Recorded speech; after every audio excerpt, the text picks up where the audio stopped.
नमस्कार। स्वागत है आप सबका आपके अपने शो विकलेशु में कहानियाँ सुनाता हूँ, कहानियाँ सुनाऊंगा।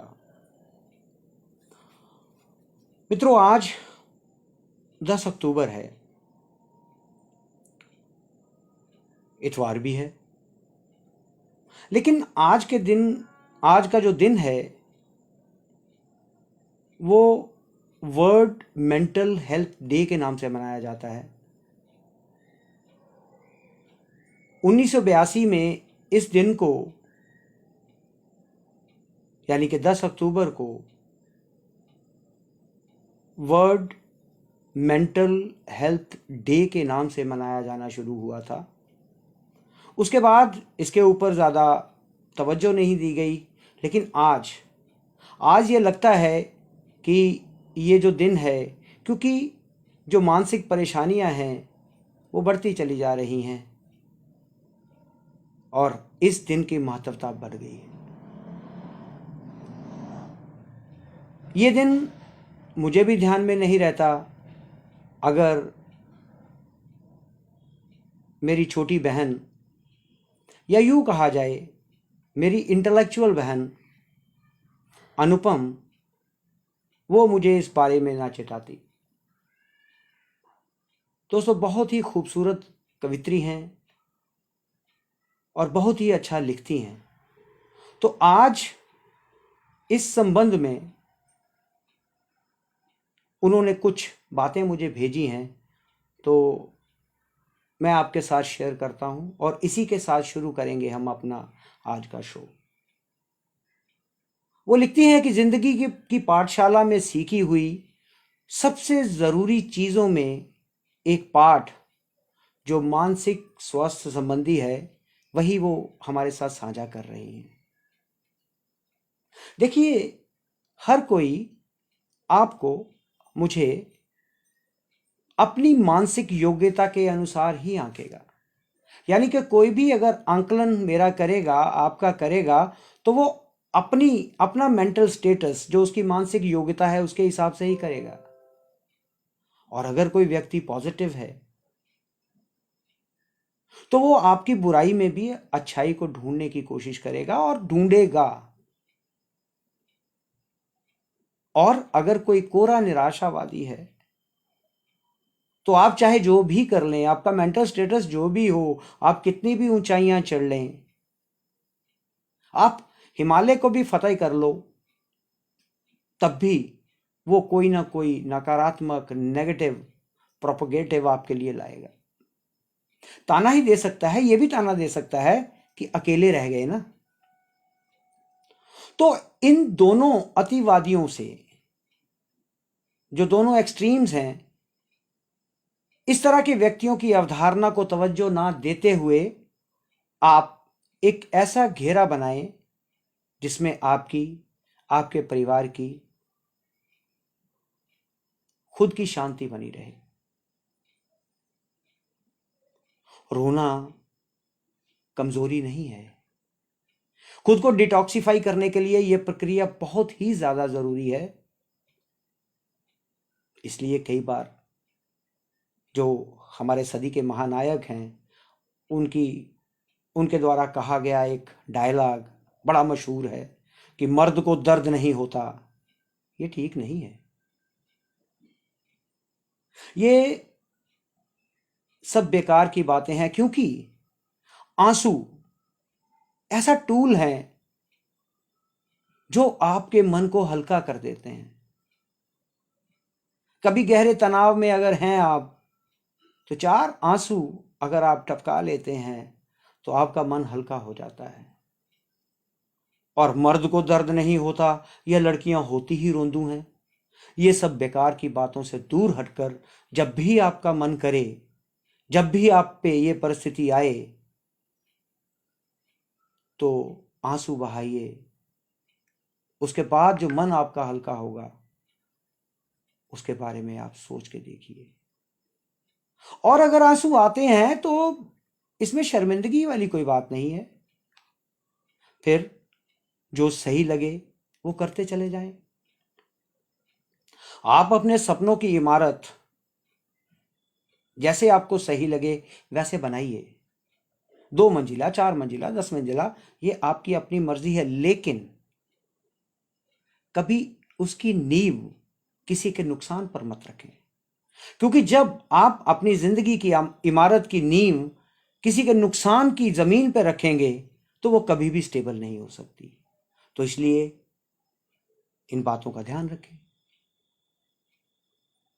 अपने आप को डिटॉक्सिफाई करने के बाद, या अपने आप को अगर आपने डिटॉक्सिफाई कर लिया है तब भी आपको अपना आसपास, आपकी सराउंडिंग्स जो हैं उनको भी डिटॉक्सिफाई करना जरूरी है। शरीर, मन और मस्तिष्क के अलावा अपने आसपास के लोगों का दायरा इस तरह का रखें कि वह आपको अच्छी वाइब्स दें। हर समय आपको बातों का ताना देने वाले लोग, या कुछ इस तरह के लोग जो हमेशा सेल्फ पिटी रहते हैं, या इस तरह के लोग वो बार बार आपको गिल्टी फील करवाने के लिए लगे रहते हैं, इस जैसे लोगों से दूर रहें। बहुत बड़ा दायरा हमारा होने की ज़रूरत नहीं है, लेकिन ऐसा दायरा हमारा होना चाहिए, हमारी सराउंडिंग इस तरह की होनी चाहिए कि हम अपने माहौल को साफ रख सकें। देखिए, कुछ भी नया सीखने की कोई उम्र नहीं होती। तो रैंडम हॉबीज हम अपनी डेवलप करें, क्योंकि एक ही तरह की अगर हॉबीज हम रखेंगे तो मोनोटनस हो जाएगा, नीरस सी जिंदगी हो जाएगी। तो अपनी जो हॉबीज हैं उसको वाइब्रेंट रखिए।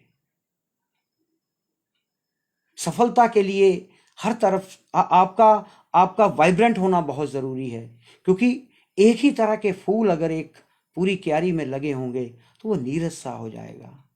लेकिन जब रंग रंग के फूल हमारी क्यारी पे लगते हैं तो बड़े खूबसूरत लगते हैं। क्योंकि अगर इस तरह का होता तो इंद्रधनुष के 7 रंग ना होते। तो अपनी जो सराउंडिंग्स हैं उसको साफ रखिए, अपनी हैबिट्स जो हैं इस तरह की है, और कभी भी सीखने की कोई उम्र नहीं होती। यहाँ मैं एक एक मेरे ध्यान आते हैं कि मेरी एक परिचित हैं, उनका नाम उषा किरण है।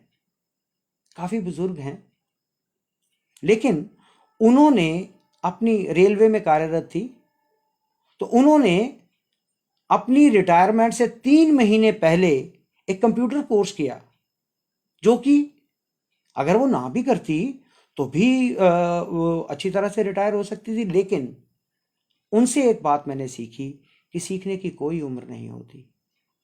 आप कभी भी कुछ भी कहीं भी सीख सकते हैं, और आजकल तो बहुत सारी ऑप्शंस अवेलेबल हैं।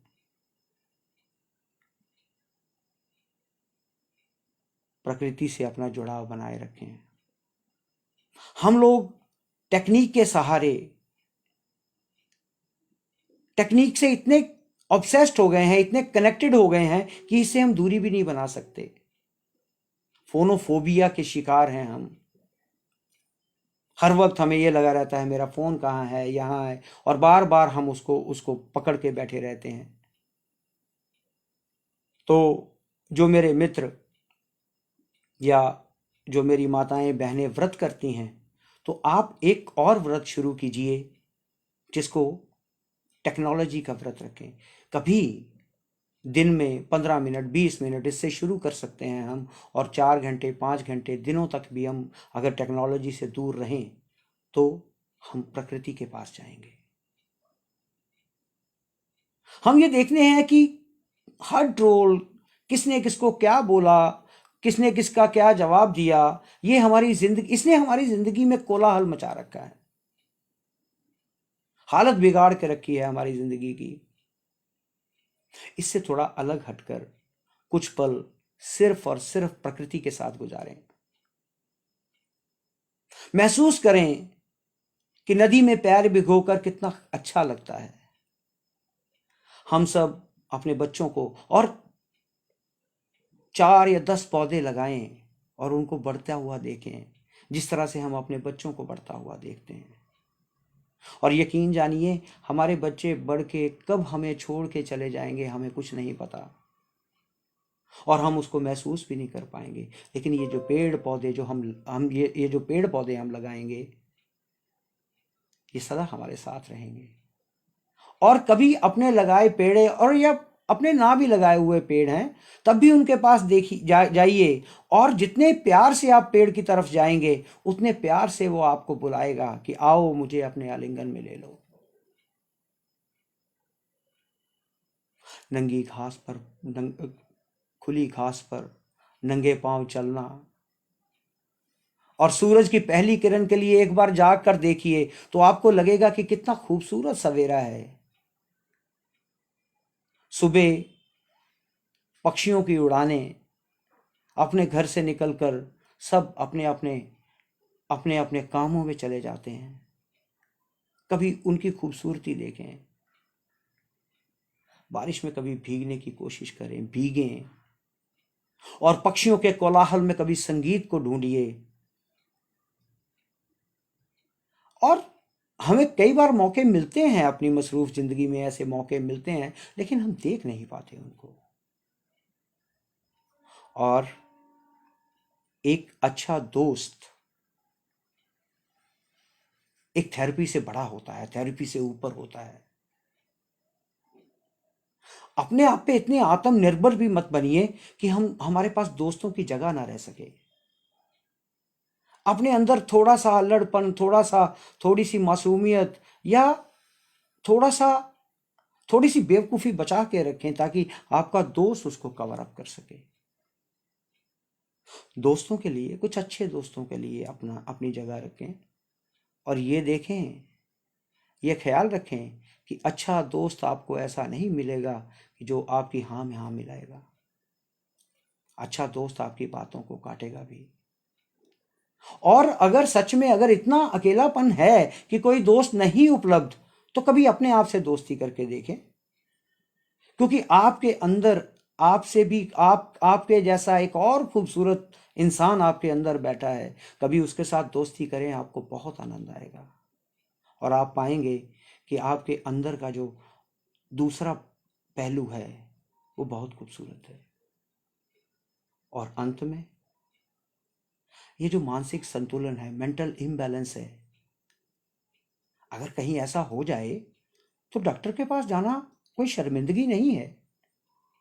जरूरी नहीं है हर कोई इतना शक्तिशाली हो या इतना मानसिक रूप से परिपक्व हो कि वो सब कुछ अकेले ही निपटा ले। कभी कभी मन हारता है, क्योंकि जिंदगी सफलता के लिए एक दौड़ है। कभी हार होती है, कभी जीत होती है। तो ऐसी सिचुएशन में इलाज जरूरी है।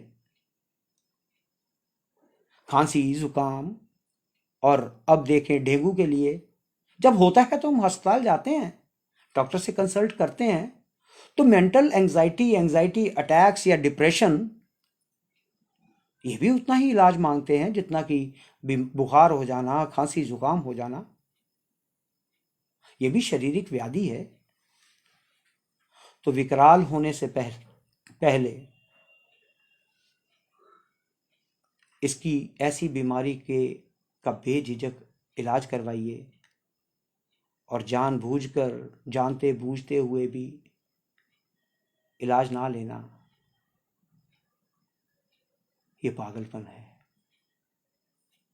तो इस पागलपन से हटिए, और बस स्वस्थ रहिए, व्यस्त रहिए, और अपने आप को मानसिक रूप से संतुलित रखिए। ये मुश्किल नहीं है, ये आसान है। बस थोड़ा सा प्रयास करना होगा इस दिशा में। और इस हफ्ते या इस महीने के जो भी हैं, तो हम बेताल की कथाओं के साथ सफलता के लिए क्या करना चाहिए, किस तरह से चलना चाहिए, कहाँ रुकना है, कहाँ चलना है, उसके बारे में बातें करेंगे।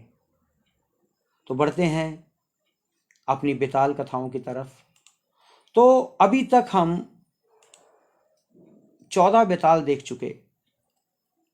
तो आज की जो बेताल कथा है, ये असल में पिछले हफ्ते पढ़ी जाने वाली थी। लेकिन हुआ यूं कि ये बड़ी बड़ी एक गहरी कथा थी, तो पिछले हफ्ते मैं ही इसको समझ नहीं पाया। तो जब इस कथा को आपको सुनाने के वक्त मैं ही समझ नहीं पाया, तो मैं इस कथा को कह देता तो शायद कथा के साथ न्याय नहीं होता। तो कहानी की तरफ चलते हैं। दृढ़ संकल्पी राजा विक्रमादित्य, उन्होंने अपना निश्चय नहीं छोड़ा। वह फिर महाशमशान में पहुंचे, शिंशिपा के वृक्ष से शव को उतारा और उसे कंधे पर डालकर योगी की कुटिया की तरफ चल पड़े। कुछ दूर का सफर खामोशी से चलता रहा। राजा विक्रमादित्य पूर्ण मौन में थे, लेकिन शव के बीच का जो बेताल था वो चुप न रह सका, क्योंकि अगर मौन ये सफर योगी की कुटिया तक चला जाता तो बेताल का अस्तित्व खतरे में था। तो बेताल बोला कि राजन, आप मेरा बोझ उठाए हुए हैं और ऊपर से खामोश हैं। रास्ते का सफर आराम से कटे, इसलिए मैं आपको एक कथा सुनाता हूं।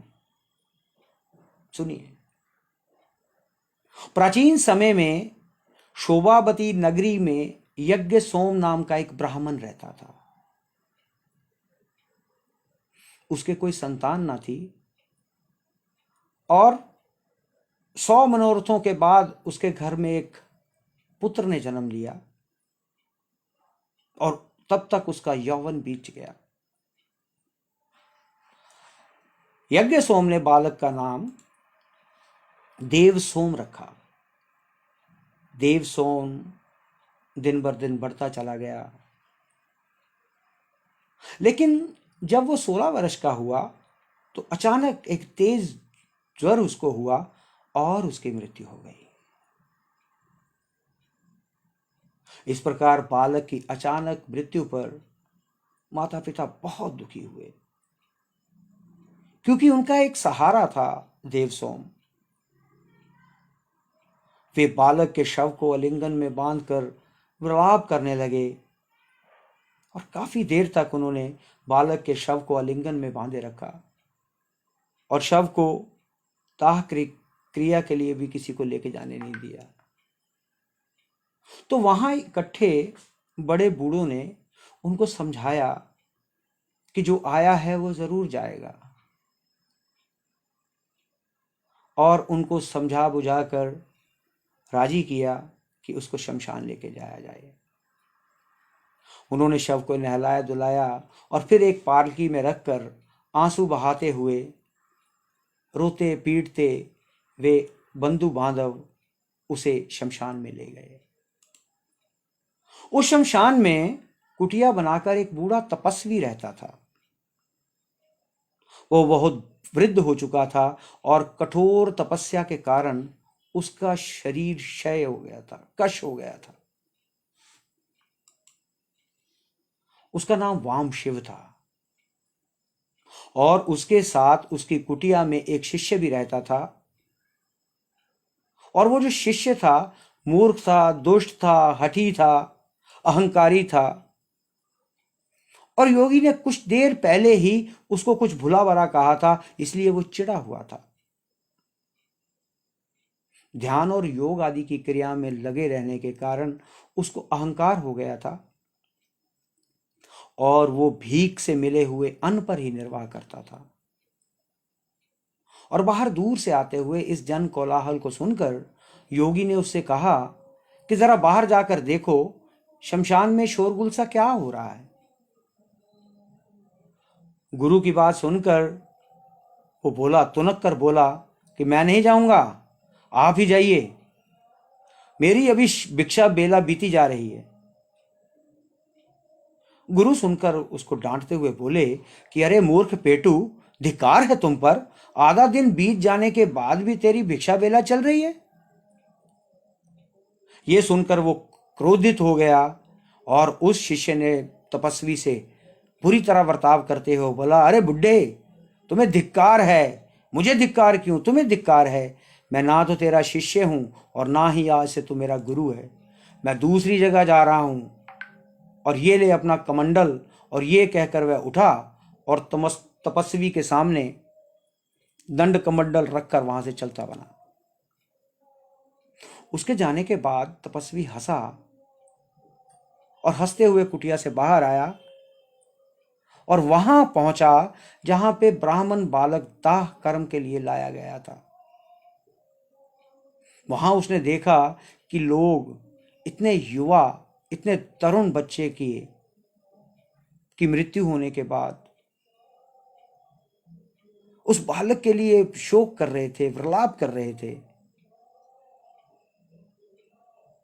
उसने उस तरुण शरीर को देखकर उसके मन में दया आई और बुढ़ापे के कारण उस क्षीण जोगी उसने उस बालक के शरीर में प्रवेश करने का निश्चय किया।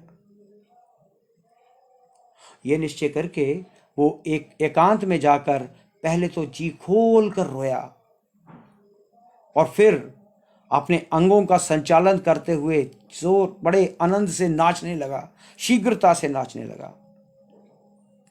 और कुछ देर बाद यौवन की इच्छा रखने वाले उस सन्यासी ने अपना शरीर छोड़कर अपने योग बल से उस ब्राह्मण पुत्र के शरीर में प्रवेश किया। फिर देखते ही देखते सजाई हुई चिता पर वो ब्राह्मण पुत्र जीवित होकर उठ गया। वो जम्हाई लेता हुआ उठा और वहां एकत्रित सब लोग उसको देखकर डर गए और वहां से भागने लगे। उस बालक के माता पिता बोले, अरे ये तो जीवित है, ये जीवित हो गया।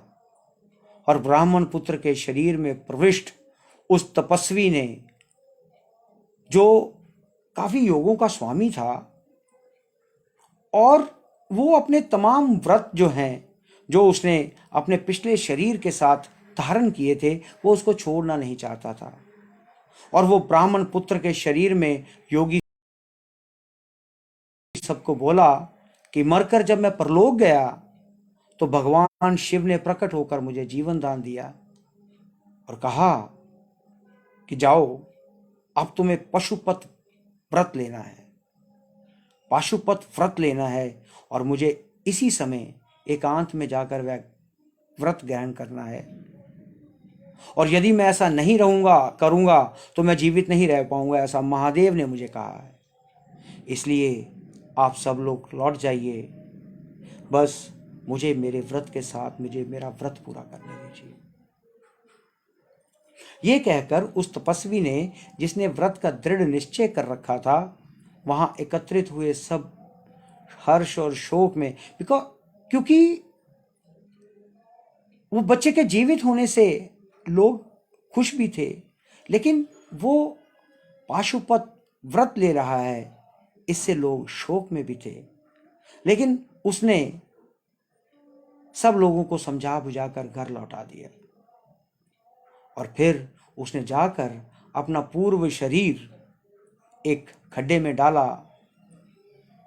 उसको दफनाकर व्रत धारण करके युवा के शरीर के साथ कहीं और चला गया। विक्रमादित्य को यह कथा सुनाकर बेताल बोला कि राजन, अब आप ये बताएं कि दूसरे शरीर में प्रवेश करने से पहले वह योगी क्यों रोया और उसके बाद वो क्यों नाचने लगा? मुझे मालूम है कि आप मुझे छोड़ना नहीं चाहते और आपके मन में ये सवाल जो है, इसका जवाब आपके मन में बड़ा स्पष्ट है। लेकिन अगर जानते हुए भी आपने मेरे सवालों का जवाब नहीं दिया, मेरे इस प्रश्न का उत्तर नहीं दिया, तो शर्त के अनुसार आपके सिर के टुकड़े टुकड़े हो जाएंगे। बेताल की बात सुनकर शाप से आशंकित और बुद्धिमानों में श्रेष्ठ राजा विक्रमादित्य ने अपना मौन त्याग दिया और उन्होंने बेताल से कहा कि बेताल, इन बातों से तपस्वी का जो भी अभिप्राय था वह सुनो। उस सन्यासी ने सोचा कि अपने इस वृद्ध हो रहे, बुढ़े हो रहे शरीर के साथ बहुत दिनों तक वो सिद्धियों का साधन नहीं कर सकता, और अब मुझे ये शरीर त्यागना है। और मैं अब ये शरीर त्याग रहा हूं जिसे माँ बाप ने बचपन से लाड प्यार से पाला। मैं युवा हुआ, फिर युवा होते होते वृद्धावस्था में गया। यही सोचकर वो तपस्वी दुखी था और रोया था, क्योंकि आत्मा और शरीर का जो संबंध है वो मोह त्यागना कोई आसान काम नहीं होता। शरीर का मोह छोड़ना बहुत कठिन होता है। और इसी तरह वह ये सोचकर प्रसन्नता से नाच उठा कि अब वह नए शरीर में प्रवेश करेगा और इससे भी अधिक साधना करेगा। जिन मंजिलों को वो नहीं पा सका, वो नए शरीर के साथ, नए साधन के साथ, उसकी आत्मा नए शरीर में प्रवेश करने के बाद उन सभी साधनाओं को पूरा कर सकेगी। और भला यौवन की कामना कौन नहीं करता।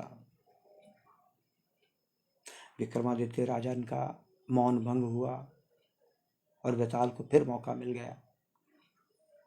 बेताल को फिर मौका मिल गया और वह फिर शव सहित अदृश्य होकर शमशान में फिर उसी शिंशिपा के वृक्ष पर जाकर लटक गया।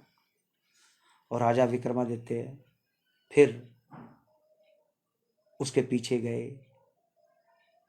तो ये थी आज की बेताल कथा। देखिए, जो शरीर और आत्मा का संबंध है, मनुष्य योनि तो चली बड़े भाग्य से मिलती है, लेकिन किसी भी योनि में कोई भी अपनी मृत्यु को सहर स्वीकार नहीं करता है। इसलिए ये जो योगी था, ये अपने शरीर को छोड़ते हुए, अपने जर्जर शरीर को छोड़ते हुए भी रोया, दुखी था वो। और मैं इस कहानी को पिछले हफ्ते आत्मसात ना कर पाया, समझ ना पाया, क्योंकि मुझे ये लग रहा है कि इन सब कथाओं के साथ, हर कथा के साथ मेरे अंदर भी कोई परिपक्व हो रहा है, मेरे अंदर भी कुछ जो है उसे कुछ समझ आ रही है। तो लगता है कि आपके साथ साथ मेरा भी कल्याण हो जाएगा। तो आज के लिए है इतना ही। सबसे यही निवेदन है कि YouTube पे जो चैनल विकलेश हूँ मैं शुरू किया है पहले नवरात्रे से, उसको आपका भरपूर सहयोग मिला है। इस सहयोग को बढ़ाते रहिए, क्योंकि मेरी इच्छा है कि मैं इसी तरह की अच्छी कहानियाँ लेकर आपके सामने आऊँ, और आपके साथ साथ मैंने ये कहानियाँ बचपन में सुनी थी, बालपन में सुनी थी, लेकिन इस कहानियों में इतना गहरा संदेश है कि मैं भी नहीं जानता था। और अभी आपके साथ चलते चलते मुझे भी इस संदेश का पता चल रहा है। तो अगले हफ्ते फिर आऊँगा। विकलेश हूँ मैं, कहानियाँ सुनाता हूँ, कहानियाँ सुनाऊँगा। तो भरपूर सहयोग जो आपका मिल रहा है और सहयोग देते रहिए, ताकि और तरह की कहानियाँ आपके साथ मैं शेयर कर सकूँ, आपके साथ कह सकूँ, सुन सकूँ।